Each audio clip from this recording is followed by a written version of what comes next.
Today, we have a unique opportunity to visit the mosque in State College, Pennsylvania. Here, you'll see a tour where we take off our shoes, storage for the iftar meal, and then also the cleaning area before they go into the prayer time. And this is the prayer room. Hope you enjoy. Hey everyone, welcome. We are at the local mosque in State College. This is a unique experience tonight. I have some friends here. This is my second time at the mosque. They've been extremely hospitable. We actually had an iftar together and looking forward to one even tonight as well. We're going to have a little conversation because what has happened oftentimes is Christians and other religions don't understand what Islam is, and they have assumptions, and so we want to hear right from the Muslims' perspective of what is Islam. And so I'm looking forward to that. It's not a debate. We're just hearing them out to understand really what you believe from the person who believes. So maybe we could do just some introductions first, name and role and stuff like that. My name is Nafi Al-Harbi. I'm the president of the Islamic Society of Central PA. I'd like to welcome you and thank you for being open-minded, for coming to our masjid, and we're glad to have you and have also non-Muslim in our masjid to learn about Islam, to learn about the community. Awesome. And my name is Taha Kowalski. I'm from here, State College. I've been a Muslim for 45 years, and I'm retired from Penn State. I have a family of five children here, my wife, and I still reside in Boalsburg. Very nice. So you grew up and you're born here, just to clarify that. Yes, so, cool. Yes, I grew up here. Very nice. All right, so you can both share your stories, but tell me about your journey of faith. How did you become a Muslim? And specifically, maybe even how did you become to this point of your Muslim faith as well? How did I become a Muslim? Well, that's a good question. We are born, with a natural fitra. This is a kind of a feeling that there is a God and that there is something there. So my mother was a very religious person in the Catholic Church, and she was a teacher. So she always taught me to honor God and to listen to your heart and try to follow, what you feel is right, even when you don't know what is right. So I became a Muslim maybe at a very early age. I was asking about the concept of Jesus and God, and this was problematic for me. And I think this is for a lot of people that are converts. So I stayed with the religion, not having any other option. And at a certain point, I feel like, God creates a light in you, and you're carrying this light with you. And you're carrying yourself in your community, in your town, and your village, and you see the way other people are acting, and you wonder why people are separating from the church, from the Catholic. I was a Catholic, and I continued to maintain my faith until one day I was working with someone. I was a chef in a restaurant, and I had a dishwasher who was from Algeria, and he said my religion is the best. I had been talking to him about religion. And he said, "Come to the mosque." And about 2 weeks later, I got a hold of a Quran, and truth starts to make itself evident. I had read the Bible, and in certain parts of the Bible that made me feel very, this is true. When I read the Quran, anywhere I opened it up, it was true to me. Yeah. So truth is a big thing. Yeah, so was truth almost a big part of, you felt like you found the truth, or was it even more the community, or both? I think it's community also. You go through life, and you went to the Catholic school, and then I go into the public school. And the public school, you see different kinds of attitudes. You see people acting a certain way, cutthroat, stealing, cheating on tests, whatever. I mean, that's not, they may not have been Christian, but you're with this general group of people, and there are certain things that become normal and acceptable, and you start to say, "Am I like this? I'm really not like that. I'm friendly." So when you come into contact with people that are friendly and have a religious heart, you're in affinity with that. Yeah. You start to feel that. And by osmosis, you take something from them, I feel. Yeah. and then you make it your own, and you develop it yourself. Okay. No, it's So it's an individual religion, and it's a religion of, a gathering, as we say in Arabic, the Jamaat. and I definitely have seen the community even at the iftar. People are very close, and like it's a tight knit community overall, which is interesting. Yes. What about your story? A little bit. For me, I was born and raised as a Muslim, but I used to practice religion just to please my parents. At one point in my life, like, especially when I came to the United States, like, and when I went through several trials and hardship things, I resorted to like my religion as a coping skill, and I found this is the best thing. This is the best like coping skills that's gonna give you reason, purpose for all the difficult things that you are going through. And I agree with Brother Taha. It's personal journey. Like we are like, you will find like several brothers or twins, they practice the same religion, but their growth and their like spiritual journey is different. Mm-hmm. Some of them like practicing more, some of them and the more I have hardship, the more like I like and love my religion, and I feel like Islam, as you said, it's the best religion, the perfect religion, and this is mentioned in the Quran. Mm-hmm. But we are human. Even Muslims, when they have the perfect religion, they don't practice it sometimes the best way, because we are human. We make mistakes. But I believe the religion is the central part of everything. If you don't have it in your chest, there's something empty. There's a gap. There's a vacuum that needs to be filled. Yeah. Yeah, and that's interesting, both stories, it's like this emptiness feeling, which I think is a human aspect of like we need something outside of ourselves, exactly. Which is interesting. And what country did you come from? I came from Saudi Arabia, and I have been here in the United States like for 10 years. Awesome. My field of study is counseling. I have PhD in counseling, and when I came here, I was looking for the things that like help people with their mental health, and I figured out like Islam and religion, spirituality is the thing that we are looking for, the thing that we are missing. And spirituality, I want to say about something that skipped my mind. Because Islam is like governs all your aspects of your life. Mm-hmm. It controls your relationship with God, relationship with yourself, to be fair and just with yourself, your relationship with others, even non-Muslim. It doesn't mean that when you are Muslim you have some rights to be like mean to your neighbors, to me. Islam has lots of great values that it's common sense. And it influences everything. Exactly. Which if like God is real, no matter what religion, like it should influence. It's not a side thing, it's your everything, if you will. That's interesting, and even as times got hard, you press further into God, which is common, I think, and good in the sense of pressing into God, realizing we need something. So how would you define, especially as we talked about, people have maybe wrong views of Islam because they don't really study it themselves. How would you define Islam to someone who's unfamiliar with the religion as a whole? Islam is a simple religion. It's monotheistic religion. Mm-hmm. We believe it is the last religion that came to humanity. And the major principles in Islam, they are there in Christianity and other religion, is to worship the God, worship God. It has lots of great values for like normal life, for the afterlife. Islam came by the revelation that came to Prophet Muhammad, peace be upon him. Like we have the pillars, we call them the pillars of Islam, the most important, the cores of Islam, which the first one is testimony, or testifying that there is no God but Allah.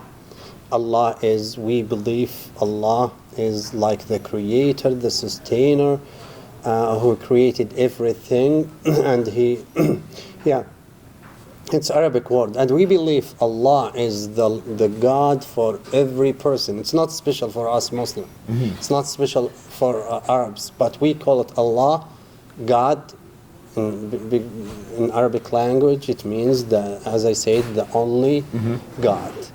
The other pillars of Islam, testifying that Muhammad is his servant and messenger, giving charity, fasting Ramadan, which is we are right now in Ramadan, and doing the pilgrimage or Hajj once in your life if you can.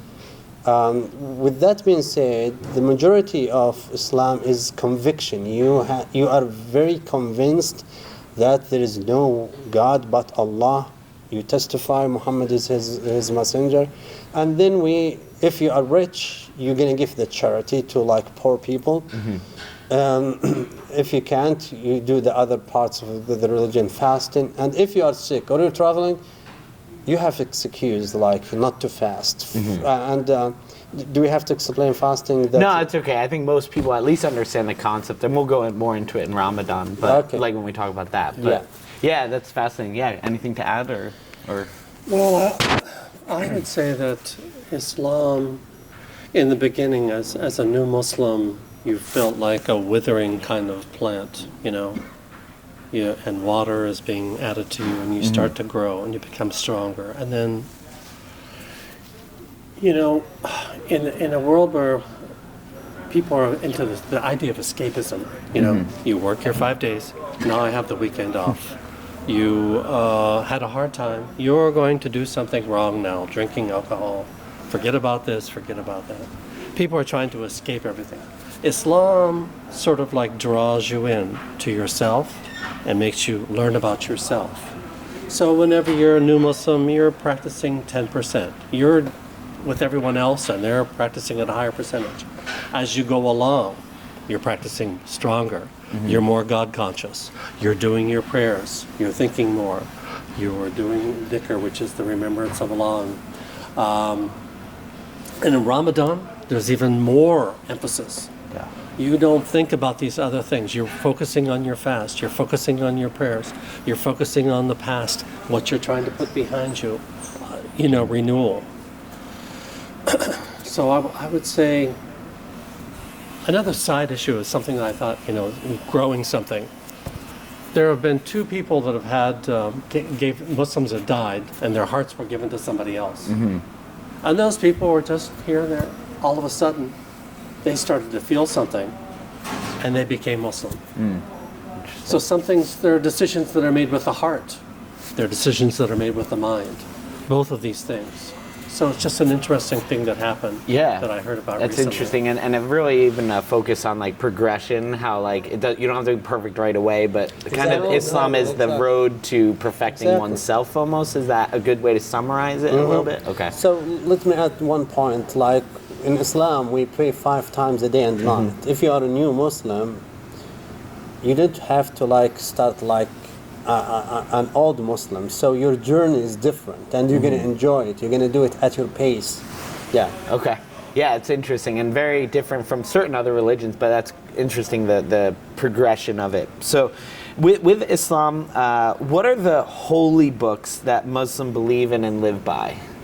So we believe in Quran. It was revealed to Prophet Muhammad like about 1400 years ago by Gabriel, and it is authentic. We believe it's authentic, and it was kept preserved from distortion. From people memorized the Quran. It's about 600 pages. It has stories, commands, directions, things to reflect on, things about God, things about the paradise, the day of judgment.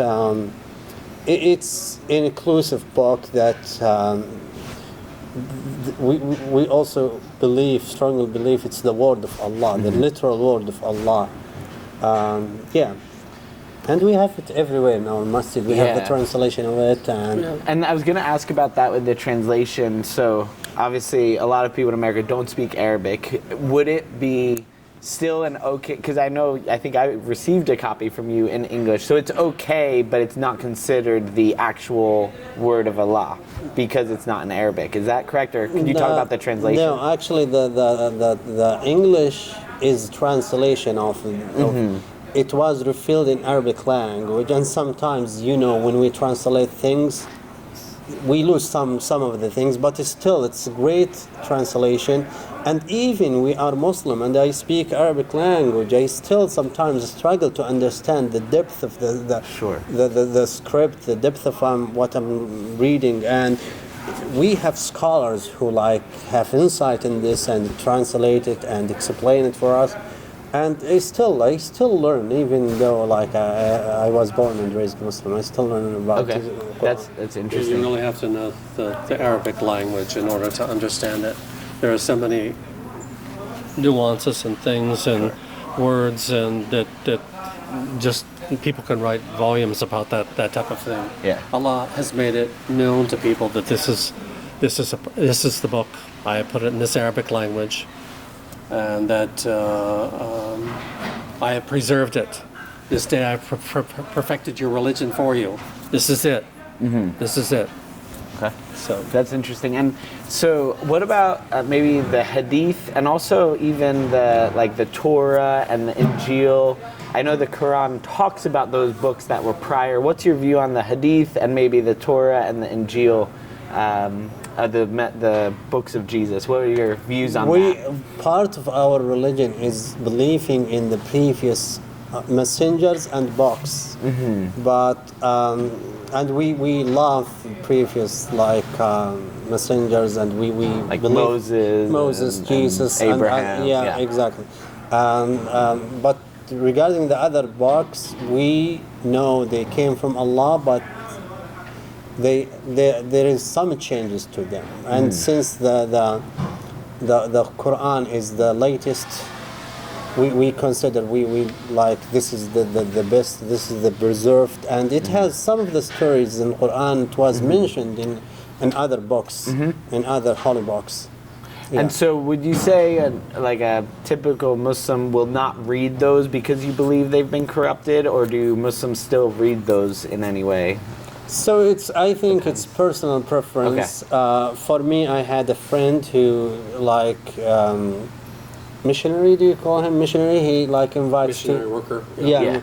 And he we spend a lot of time together, and he tells me about the Bible and some of the stories in the Bibles, and some of them we have them in Quran. Yeah, even Abraham and a couple others. Yeah. Yep. Okay. Do you want to add Interesting. something? Yeah.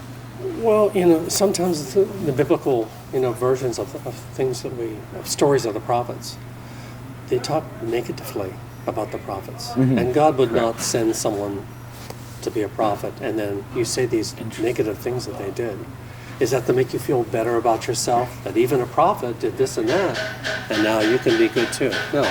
We believe that the prophets were righteous men, and they did good. Okay? Interesting. And they were not going against the rules of God by sleeping with their daughter or drinking alcohol or, some of the things that are negative things, and whether David had a soldier sent. These kind of ideas were we don't believe that they're true. Okay. That they were, even the Quran says, we told the scribes what to write, and they're saying something different, and woe to those people that write the scripture wrong. Okay. They're supposed to be inspired by God, or God speaking to them, and they're writing it wrong. Interesting. So we just went through the Torah and the Injil, what about the Hadith? What's your view on the Hadith? Wow, that's a great question. Hadith, we consider them like the saying of Prophet Muhammad sallallahu alaihi wasallam, and we have also the guidance of Muhammad sallallahu alaihi wasallam. Some of the Hadith, they are authentic.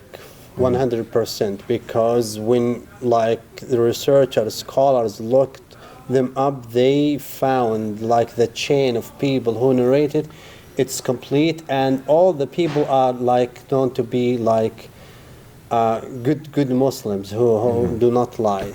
We have those hadith, and we use them like to supplement Quran. We use them to like learn more about our religion. We use them to like and understand our religion. And also there are some hadith that they are not authentic and they are there. When I like read a hadith, sometimes I come across a new hadith or a saying of Prophet or the guidance of Prophet, and I have to look it up. Is it authentic? Is it accurate? What the scholars said about it? But we have lots of great hadith. One of the hadith that I hopefully remember, the good or the best people among you is who are beneficial to humanity. This is a hadith of Prophet ﷺ. There are lots of hadith that you can consider them a lifestyle, rules that govern your relationship with your neighbors, rules that govern what to say, is it kind, why you are saying it, what are you getting from it. Yeah. And so would it be accurate? So the Quran, you believe, is the words of Allah, but the words of Hadith are from Muhammad, and it's really almost the practical application of the Quranic truths. Is that an accurate description? You can say that, okay. And you can add to that. Some of them are like encouraging Muslim to become like a better Muslim, to like pay attention to this point, pay attention to that. And like, as I said, it's supplemental thing to Hadith. It's to Quran. Yeah, there's details of how to live, a lot of different stories in there that help you. Interesting. Yeah. Thank you. So tell me a little bit about the community of Muslims and the mosque itself. How do you live as a community of Muslims, and what are like a normal weekly event of the masjid look like? Well, this is sort of a transient community that there a lot of us, come together here for Friday prayer, and a lot of students are together. They pray on campus, and during Ramadan we're more together. There's a more cohesive group. We're spending a lot of more dinners together. So it's a very transient community. People come and go. Because of the Penn State University, it's natural, like that type of transient of people moving. Right. There's a lot of that, So go ahead. So we have a beautiful community here, and we have residents from like State College. We have people, and we have all. This is the thing that I'm proud of. Like we have diverse cultures here. Like if you see like our mosque, you'll see people from all over the world. We have people from the United States. We have people from Asia, we have people from Bangladesh, from India, we have black people, white people, people from everywhere. This is, and when we have different language, we have different cultures, but we have common identity, which is like Islam, and this is what like brings us together. Like when we like think about our Islamic identity, we think like we are one culture. We have something in common. And real quick on that, it's interesting because obviously it's a religion, but it goes deeper to saying like it's a culture. It's a shared culture amongst even different people groups from different countries. That's pretty unique for a religion to have that deep roots in culture almost, which is interesting. Yeah. Well, culture can be a problematic thing too. True. The way people look at things. Yes. So, and that's a difficult thing to do, to bring when you do a multicultural group together. But who else does this? Muslims are the ones that do this in America. I mean, we have people, like he said, from all over. And that's a difficult thing for everyone to get on the same page. I definitely saw the diversity. We don't do it like this in my country. And, you come to agreement. Yeah, that unity. Interesting. So Ramadan, we mentioned, maybe you can explain Ramadan because that might have people have different views on that. So what is Ramadan, and what does it mean, and what are the traditions? So Ramadan is the 9th month of lunar calendar, and it's a holy month. During Ramadan, Muslims fast from dawn to the sunset. When we are fasting, we like restrain and refrain from food, drinks, and intimacy. And also Islam goes deeper than that. Like when you fast, this is like it's like exposing, or we can say optional, like making yourself hungry optionally, and at the end of the day you have food. One part of it is to appreciate what you have, to be grateful for what you have, to like have some empathy for those who do not have food, because some of the people, they can fast, but at the end of the day they don't have food. They don't have food for like months, and we know that the hunger statistic in the world. Another thing about fasting is not like empty practice of abandoning food and the drinks. You have to also abandon all the bad things, including talking bad to people, being mean to others. Actually, there is hadith by saying Prophet Muhammad ﷺ, if you don't abandon like the bad talking, the backbiting, the slandering others, there is no need to like give up your food. So because you don't get the point of fasting. Like as I said, fasting, a person depending on their spiritual journey can just fast and he can be mean and he can sleep the whole day. Another person, no, he tries to like reflect on this, try to like see how like blessing that he has, how like lucky he is. This is like a reminder. Also, when you fast, like your perspective, it changes about things. Like it's kind of rebalancing yourself. This is my thoughts about fasting. I think it's fasting from we're fasting now, but at nighttime also we're fasting. We're trying to eliminate any wrongdoing. Okay, we're separating us out. If we were doing something wrong before, we're trying to stop that. Okay, and you're trying to establish a habit of being, good all the time. Instead of, you oscillate, you come up and down, and, You want to spend the whole month now you want to it. try to really set yourself. Get rid of your bad habits. You did those bad things, you saw what that did, you see how the devil works from the side from you and behind you and tricks you, and and then, you're tied into something like that. Yeah. And it's almost like when you said about Islam, like, the self-help and bettering yourself, it's almost a microcosm of you really focus on it, and like it's creating a better inner self almost. Would that be an accurate kind of description a little bit during the month of Ramadan? Actually it's like a personal journey, and as Brother Taha said, if you want to know that your deeds are accepted during Ramadan, you will be a better person after Ramadan for the whole year. It'll last if it's real, is what your view is. Okay, interesting. Yeah, because you don't want to like live like the devil if you go 11 months and then fix it. So this is going to be that the best version of yourself. This is what the idea is. Okay, that's interesting. And go ahead.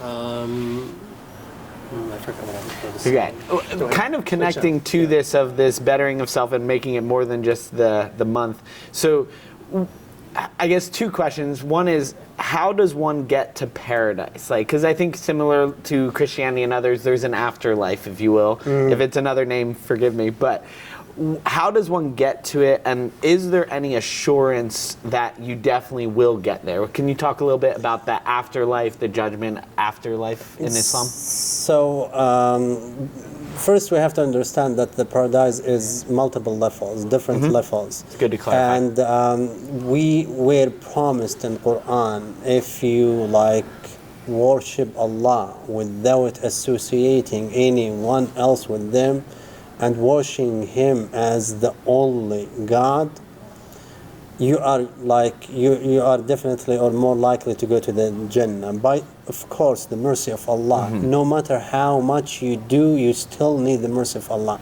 And in Quran, there are several verses that talks about the merciful of Allah, the gracious, and how He is more merciful than a mother to her child.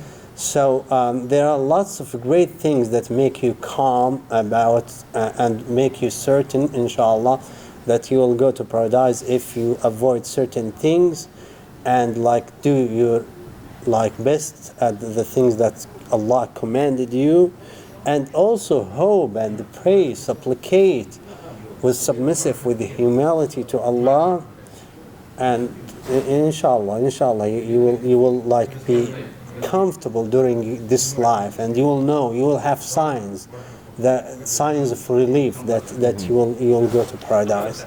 Interesting. Any thoughts on that? Well, just the idea that Allah's mercy overrides His wrath. And as Muslims, in our prayers, we're always asking for mercy. In our prayer, we're saying it several times. Bismillah ar-Rahman ar-Rahim. Alhamdulillah ar-Rahman ar-Rahim. The most merciful, the most merciful. We're asking for His mercy. So if you're asking God for mercy, perhaps He's going to give it to you. So it's a good idea to have that as part of the prayer. We didn't create the prayer. Allah, gave us this prayer. Fatiha is the opening prayer. Exactly. Yeah, and it's interesting, mercy, and I've read the Quran and definitely see mercy very often talked about. And so to summarize even, it's a mixture of our works and our submission, but also there's a level, like you said, there is a trust that Allah would be merciful. So it's a combination. Exactly. So it's not necessarily like it's a guarantee, but what your perspective is, it's very likely if I submit and if I believe that He would have mercy. Is that an accurate statement? So you can say that because there is nothing that you can do to make you deserve the paradise. Allah the God gave you several blessings. If you look at your body being healthy, having the sight, having ability to move, if you weigh one of these blessings, it's nothing compared to the thing that you are doing, praying 5 times a day, fasting 1 month a year, and doing your Hajj once in your life, remembering Allah, saying Allah, He gave you the health, the wholesome, to be able to speak. Like, imagine yourself in a wheelchair, or this is just to reflect on the blessing that you have. If you want to repay them, you will not be able to repay them. Let's imagine if you get sick and go to the hospital and hospitalized for several days. How much is the bill? In America, probably very expensive. Yeah, that's when you are a healthy person, who created you and who make you healthy in the beginning. So if you do all these prayers and remembering of Him, glorifying Him, still not enough. But as you said, He is the most merciful, most gracious, and He promised us if we worship Him without associating anyone with Him, we are most likely to get to the paradise. And when you have good actions, the comfort will be reflected on you when you think of this. You will not be scared because you reach a point of trust that Allah will merciful. Yeah, Allah has told us that He promises the Muslim paradise. You may have to suffer. You may, something. Exactly. And the level of which He clarified. Yeah.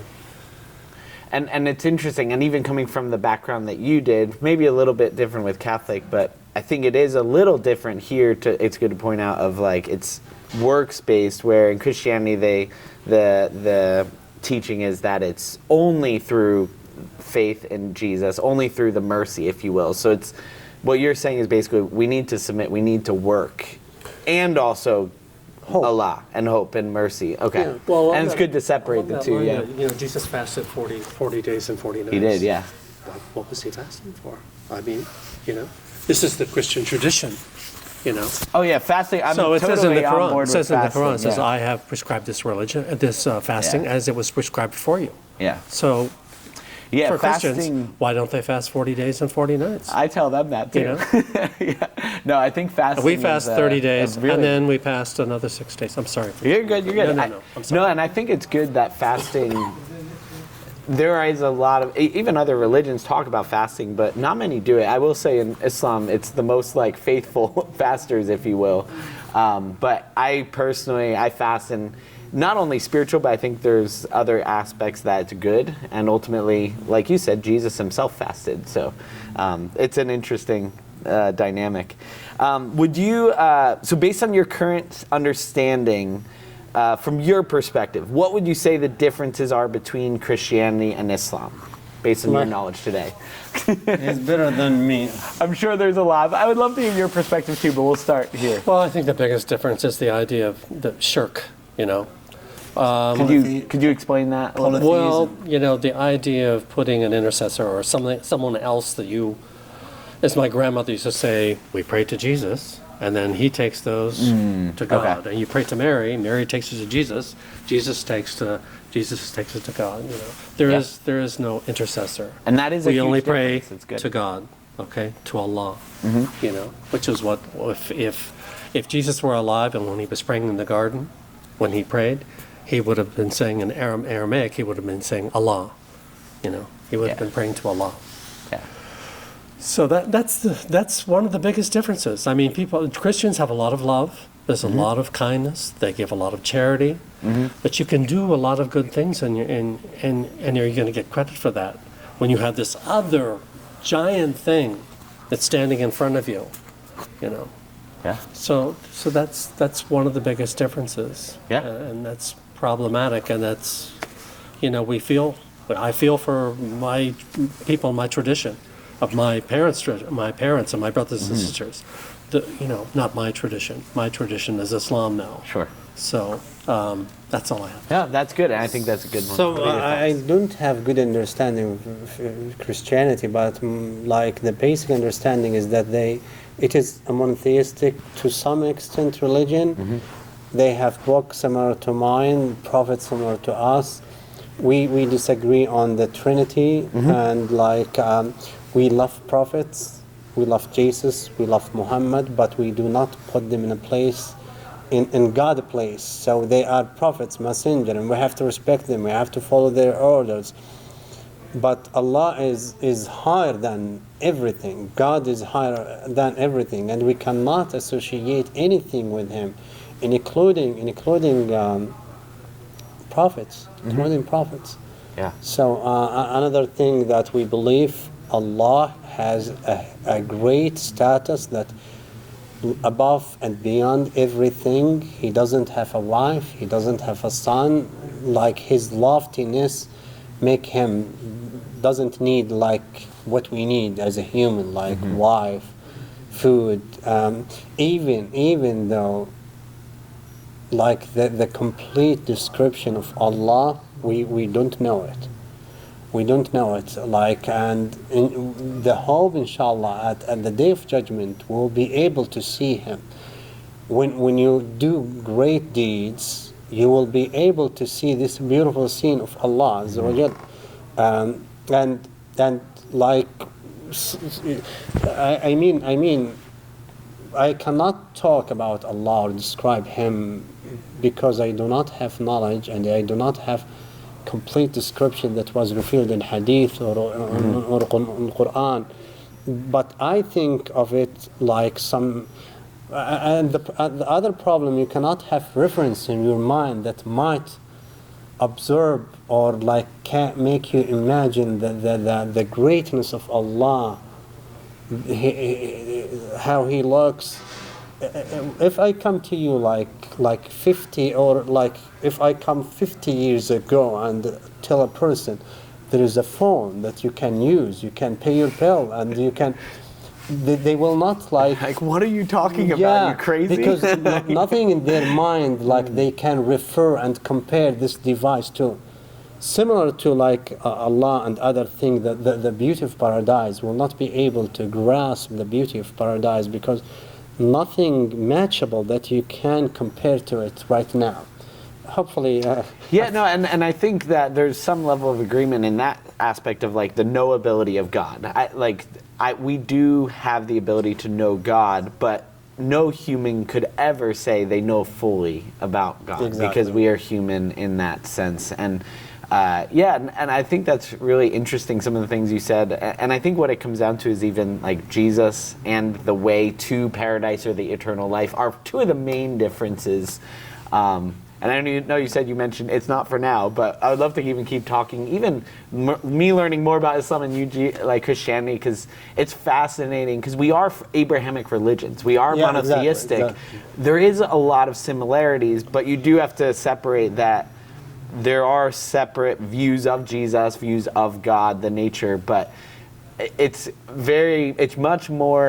interesting conversations compared to like a polytheistic religion where it's a very different baseline, if you will, like where we have a same worldview that there is one God. And so it's a fascinating conversation. I just want to add one note that I'd love to see people coming to Islam, learning about Islam, becoming Muslim. And I'm not getting anything. But when we have a person pronouncing Shahada and becoming Muslim, we are all feel happy. And none of us getting anything. But like the main benefits, it's for the person. He's going to survive. And I also, when I invite to Islam or talk about Islam, I don't debate it. Your religion is wrong, mine is correct. Sure. I just want to show you the beauty of my religion. Maybe you didn't like have chance to expose to this religion, read about it, learn about it. But the majority of people, when they like read about the beauty of Islam and how it like helps you grow from all aspects of your life, and the most important is the spiritual aspect.